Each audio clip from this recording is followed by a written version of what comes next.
લાગે છે કે ભારતીય પાર્ટી જોઈન કરશે? કારણ કે ભૂતકાળ એવું બન્યું છે કે જે પટેલ પાર્ટી જતા હોય છે.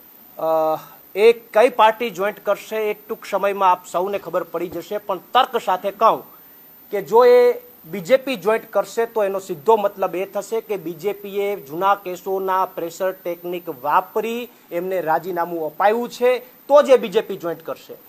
અન્યથા એવી વાત કરશે કે મને કોઈ નારાજગી છે તો એ કોઈ પાર્ટી જોઈન્ટ નહીં કરે. એટલે તમને એનો જવાબ ટૂંક સમયમાં મળી જશે કે નારાજગી છે વાસ્તવિકમાં કે બીજેપીએ પ્રેશર ટેકનિક વાપરી છે. જે જેલની અંદર જે વાત મળી છે એમની અંદર મને પણ સમાચારો એવા મળ્યા છે કે ભાજપ વતી કોઈ લોકો એમને મળવા આવતા હતા.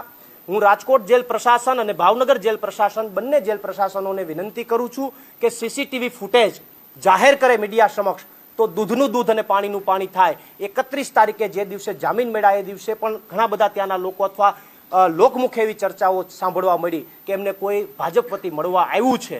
એ રાત્રે ખૂબ લેટ નાઇટ જેલમાંથી બહાર નીકળ્યા છે. 7, 7:30, 8, 9 વાગે બહાર નીકળ્યા છે. તો જનરલી કેટલા વાગે એમનું ત્યાં બીડું જમા થયું? અમારું બીડું તો ન જમા થયું. અમે તો સાથે હતા, બધાને સાથે કોર્ટે જામીન આપ્યા. તો અમારું બીડું તો ન જમા થયું. એમનું બીડું કેમ કઈ રીતે એટલું વહેલું જમા થઈ ગયું? કોણ કેટલા વાગે બીડું જમા